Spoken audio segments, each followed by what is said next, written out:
Hi viewers, social మీడియాలో తరచూ చాలా విషయాలు వైరల్ అవుతుంటాయి. ఒక్కోసారి ప్రజల అదృష్టం ఎలాంటి మలుపు తిరుగుతుందో చెప్పే విషయాలు కూడా వెలుగులోకి వస్తుంటాయి.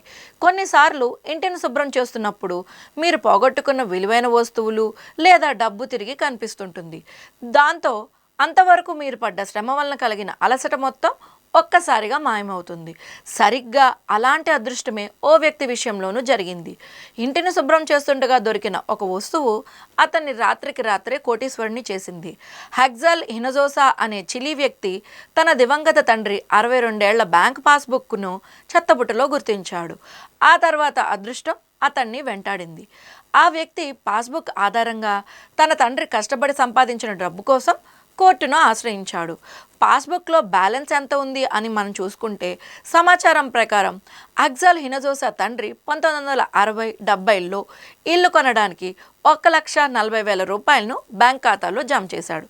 దాదాపు 60 సంవత్సరాల క్రితం 1,40,000 అనేది చిన్న మొత్తం కాదు. హెగ్జల్ హినజోసా తండ్రి కొన్ని సంవత్సరాల క్రితం మరణించారు. అయితే ఇప్పుడు ఇల్లంతా క్లీన్ చేస్తుండగా చెత్త కుప్పలోని అతని తండ్రి బ్యాంక్ పాస్బుక్ దొరికింది. కానీ ఆ బ్యాంక్ మూసివేయబడింది. అంతేకాదు, ఆ పాస్బుక్లో కుటుంబ సభ్యుల పేర్లు ఏవీ ప్రస్తావించలేదు. దీంతో ఆ కుటుంబం ఒక్కసారిగా నిరాశకు లోనైంది. కానీ ఇక్కడే అతని అదృష్టాన్ని మార్చివేసే ఒక కీలక మెసేజ్ కనిపించింది. పాస్బుక్లో రాసి ఉన్న ఓ నోట్ ఆధారంగా హినజోసా కోర్టును ఆశ్రయించాడు. న్యాయ పోరాటం ద్వారా తన తండ్రి పొదుపు చేసిన డబ్బును తిరిగి పొందాలని నిశ్చయించుకున్నాడు. అసలు పాస్బుక్లో ఏం రాసుంది? సదరు బ్యాంక్ మూసివేసి ఉన్నప్పటికీ హినజోసా పాస్బుక్ పైన స్టేట్ గ్యారంటీ అని రాసి ఉండటం అతడు గమనించాడు. దీని అర్థం బ్యాంకు దివాళా తీసినా లేదా బ్యాంకు మూసివేసినా కూడా ప్రభుత్వం చెల్లింపు చేస్తుందని. ఇది చదివిన హినజోసా ముఖంలో తిరిగి చిరునవ్వు వచ్చింది. అతను తన తండ్రి కష్టపడి సంపాదించిన డబ్బును వడ్డీతో సహా తిరిగి పొందడానికి ప్రయత్నించాడు. చివరకు కోర్టు హినజోసాకు తన తండ్రి డబ్బును వడ్డీతో సహా తిరిగి ఇవ్వాలని ఆదేశించింది.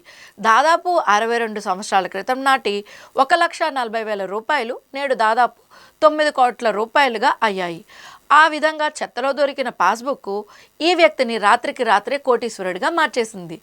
ఈ వీడియో కనుక మీకు నచ్చినట్లయితే లైక్ చేయండి, షేర్ చేయండి. ఇలాంటి ఇంట్రెస్టింగ్ వీడియోస్ కోసం మా ఛానల్ సబ్స్క్రైబ్ చేయడం మర్చిపోకండి.